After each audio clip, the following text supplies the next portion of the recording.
Hey guys, Osiris Kid here, and welcome to a League Strategies instructional video on just about everything you need to know about League of Legends, or LOL for short. If I repeat myself, or I talk about things that seem obvious, I apologize in advance. This video is intended for beginner players who are just starting. If you have a friend who wants to play, this video will help them understand the basics. If you haven't heard of League of Legends, it's an incredibly popular free-to-play online game. It's also extremely fun to play once you learn some basics, all of which I'll be going over in this video. The basic idea of League of Legends is that a team of 5 players face off against a group of 5 enemy players. Everyone controls one unique champion each, leveling up, gaining new abilities, obtaining items, and getting stronger, all while trying to destroy the enemy base and defending your own. Every new game, you start from level 1, and each game can take as long as 20 minutes to 1 hour. As you kill small, continuously spawning AI monsters on the map, known as creeps, you collect gold and experience. Getting more gold will help you buy stronger equipment, and experience will help you level up and gain stronger abilities. The max level is 18, and you get there in about 20 to 40 minutes, depending on how well you play. LOL is a team-based game, so focus on killing enemy players as a group. Okay. So now that you know generally what the game is about, let's go over some more crucial basics. You move your champion and auto-attack by right-clicking. You use the items in your inventory with keys 1 through 6. And you control your champion's 4 abilities with Q, W, E, and R. The 4th ability, bound to R, is your ultimate, or ulti, which you obtain at level 6. This is usually the strongest move you have and is the staple of your champion. Each champion also has what is called their passive, which are unique concepts to make champions even more different from one another. Some skills are more complicated than others. Just read them as soon as you're in-game by mousing over them. On the bottom left are your stats: attack damage, ability power, attack speed, run speed, armor, and magic resist. Press the C key to see more detailed stats. The only other basic controls you need to know are D and F. These are your 2 summoner spells. I'll go over these later. Press Tab to open your scoreboard, Enter to talk to teammates, Shift and Enter to talk to both teams. Let's take a look at the League of Legends client. Up top we have the play button, your avatar, summoner level, and your currency. Below those, you have the store, your profile, League of Legends lore, if you're into that kind of thing, and the help menu. On the top left, we have the home button to get back to the main screen, and on the bottom, we have your friends/ignore list, chat rooms, and notifications. Your summoner level is basically the level of your account. Depending on how long a game lasts and whether you won or lost, you'll get experience towards your summoner level. The max level is level 30.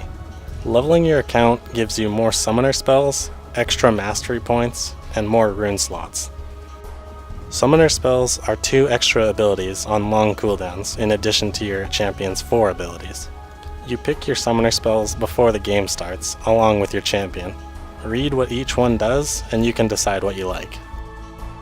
Runes just give small bonuses to your champion. There are so many different options for runes, including cooldown reduction, crit chance, and armor, but you shouldn't worry about these until you level your account past 20.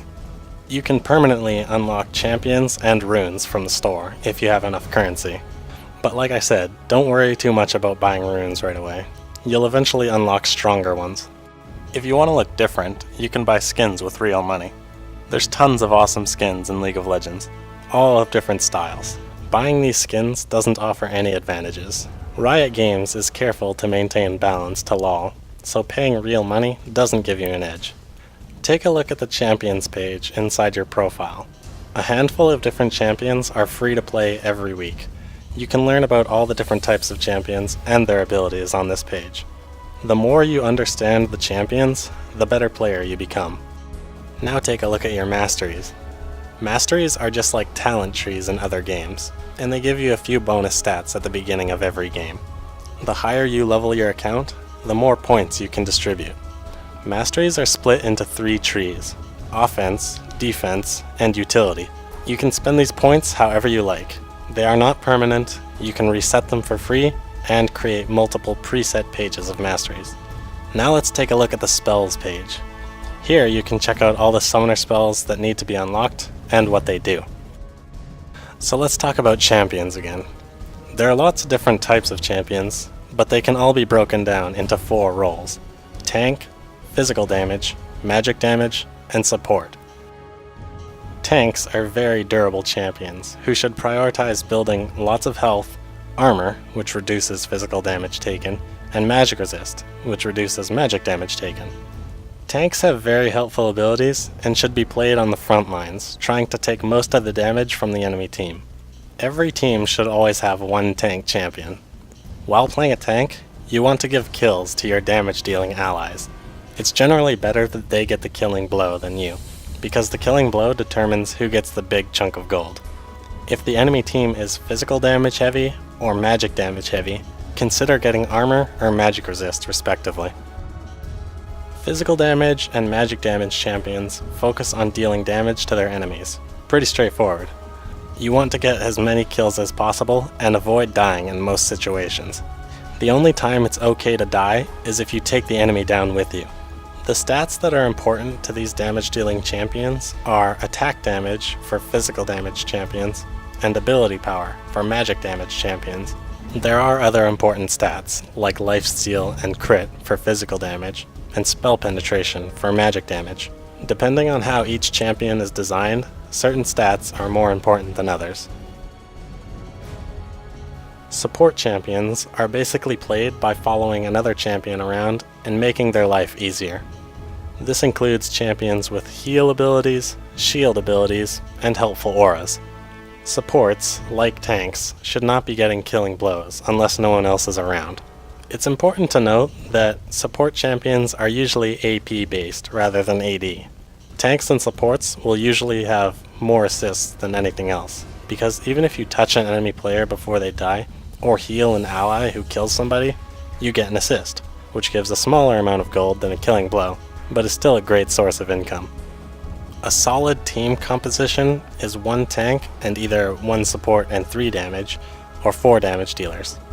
2 physical damage and 2 magic damage. Never have only physical damage or only magic damage. The enemy team will counter you hard with armor or magic resist. Here are some examples of some more novice-friendly champions that you might want to try for your first time playing.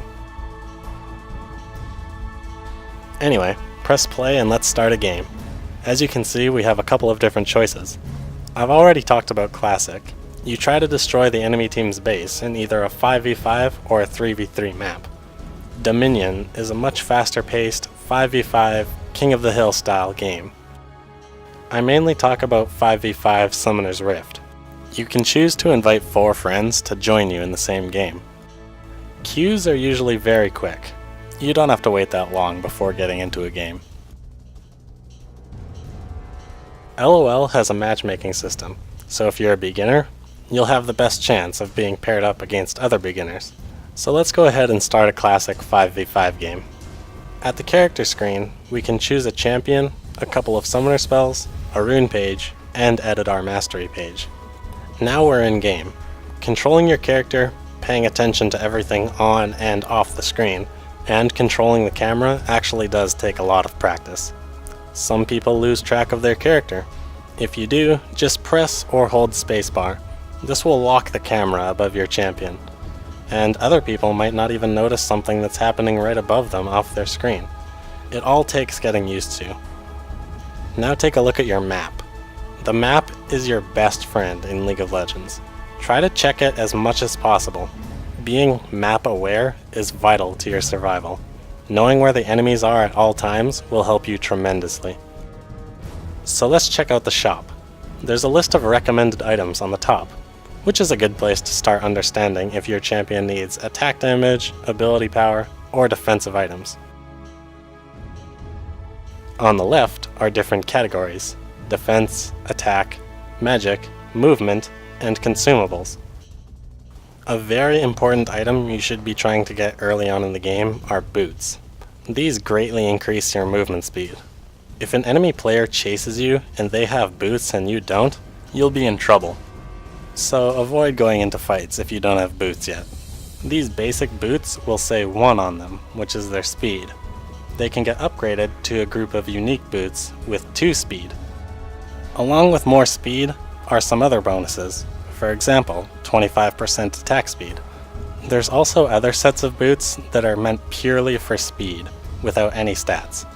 Boots of swiftness, which are boots with 3 speed, and boots of mobility, which are boots with 5 speed when out of combat. Other very important items are located in the consumables category. Health and mana potions will keep you from coming back to the fountain to heal, losing precious experience. It's a good idea to pick up a few health potions whenever you're in base at the start of the game. They aren't as useful later on because they don't get any stronger later in the game. Another extremely useful item are wards. There are 2 different types of wards, sight wards and vision wards, both of which give you some sight on the field through the fog, but the vision ward will reveal any stealth targets that go near it. Having a ward set up can help you see an oncoming enemy and save you from being killed. 75 gold is a small price to pay for staying alive and being able to farm safely. Minions will spawn soon after joining a game, so buy something useful that you can afford, level up an ability, and head to a lane. Take a look at the map. There are 3 lanes, the top lane, the middle lane, and the bottom lane. And in between is the jungle, where difficult monsters spawn. Splitting the map in half is the river. On the other side of the river is your enemy's side of the map. So don't just go wandering across, unless you know where the enemies are. Usually, a team will split up. 1 person will go middle, 2 people will go bottom, and either 1 or 2 will go top, depending on if a teammate can survive in the jungle. Experience is split evenly between nearby allies, so somebody solo laning will level up faster than having 2 people together. As the creeps spawn, they run down each lane, run into the enemy's group of creeps, and are usually evenly matched. This is where you and your enemy will meet. Does this mean go after the enemy right away? Absolutely not. Both of you are incredibly weak at this point, so unless it's 2 of you against 1 of him, stay safe behind your creep wave and gain experience as nearby enemy creeps die. You should be trying to get the killing blow with your auto attacks. Doing this correctly will reward you with extra gold and help you be able to afford items faster. If one of the creep waves die, the surviving wave will continue on, progressing to the enemy team's tower.